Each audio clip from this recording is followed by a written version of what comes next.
佢現在必定臭了。我哋臭做乜啊？唔通要佢開棺？喂，臭咗咯，100%、200%死咗㗎啦！有時我哋喺苦難之中，我哋嘅信心會跌到落去零，必定臭了。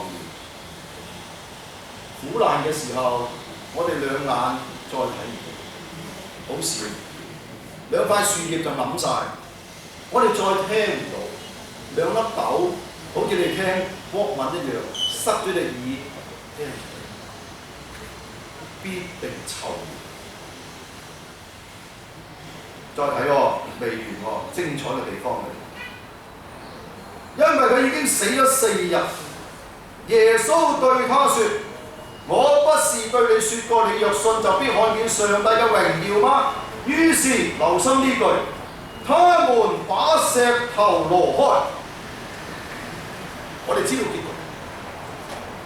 局，起死回生嘅能力喺耶穌，但係耶穌交咗個責任俾旁邊嘅人，將石頭挪開，嗰啲人就去攞開個石頭。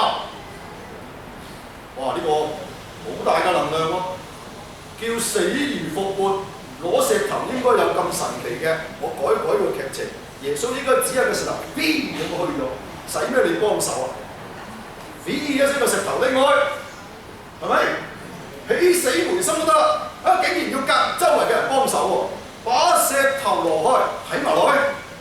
耶穌舉目望天，做個祈禱啊！哇！我感謝你，因為已經聽我啦，我知道你常常聽我，因為説這啲話為咗周圍嘅眾人。你聽佢部署，馬大馬利亞3姊弟、猶太人、門徒、耶穌，為咗周圍嘅，要使佢哋信你係差我嚟嘅。説了這話就大聲咁樣叫：乃數，come out，起嚟，咁未完啊！結局嘅尾聲更精彩，係啊！説了這話，佢又大聲講喎，拉撒路出嚟啦！嗰個死了人真係出嚟啦，驚唔驚啊？哇，好奇異！再嚟，手腳都攞着布，面上包着咗頭巾。耶穌講第二句説話，解開佢，讓佢走，對他們説。耶穌講過2個對他們説，耶穌有能力從死復活，好啊！但係有2樣嘢要交俾我哋做，將石頭挪開，纏繞住佢嘅繃帶，唔該你幫佢拆咗。喺整個救贖嘅計劃當中，令我哋能夠起死回生嘅，他日救贖計劃嘅結局也是如此。死嘅我哋能夠生，但係仍然留有傳福音俾我哋嘅工作。石頭挪開，繃帶解開，你同我都有責任喺呢個傳福音嘅工作上有份。耶穌愛馬大馬利亞，遲咗去嘅都愛佢哋，亦愛佢掟石頭嘅敵人，掟佢敵人嘅都愛，愛佢愛，唔愛佢嘅佢都愛。傳福音責任佢有使命，為你渡火海，為你冒險。耶穌保羅承接佢呢個精神，俾人打到半死，翻轉頭又去傳道。再嚟喺佢嘅救贖計劃裏邊，除咗佢施展嘅大能之外，仲有你我去參與，將我哋弟兄嘅石頭挪開，將纏繞我哋弟兄嘅繃帶都解開。有好多時傳福音嘅責任真係喺我哋自己度。耶穌我嘅 fit 可以去咗，繃帶解晒，但係留翻俾你。最後一節更令人感動。作為我最後結束，睇落多一節啫。45節，於是瑪利亞和猶太人中有許多人見了耶穌所做的事，41節就信了他。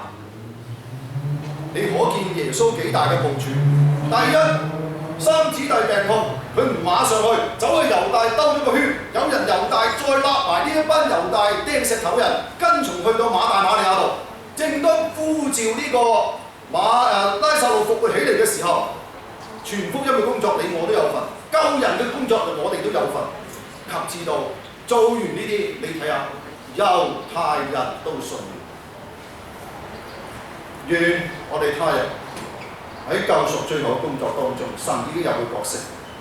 今日我哋有冇將我哋弟兄姊妹石頭挪開、繃帶解開，及至到連佢敵人都信了？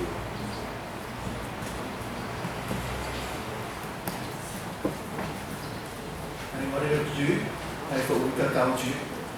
所有死咗嘅人，我哋都有個盼望，好似拉撒路一樣。雖然死咗，但係會復活。喺當時嘅猶太人咧，佢哋有個習慣嘅，因為當時嘅醫學唔係咁昌明啦，所以咧佢就好可能有個人死咗，或者醫生話佢死咗咧，咁隔幾日可能會醒翻都唔定嘅喎。所以佢嘅習俗就係咧，一個人死咗咧就擺喺出邊咧，就擺3日。呢3日之間可能扶下佢、撞下佢啊，或者咩原因咧，有可能點樣啊？係醒翻，的確有好多咁嘅經驗喺佢哋嘅歷史裏邊咧記錄咗。喺3日之內有可能咧係生翻嘅。咁耶穌若果係喺嗰3日去到係叫佢起身嘅話咧，嗰啲人會話呢啲經常有嘅事嚟啫，唔係咁特別嘅咁。但係佢哋嘅習慣就係如果4日之後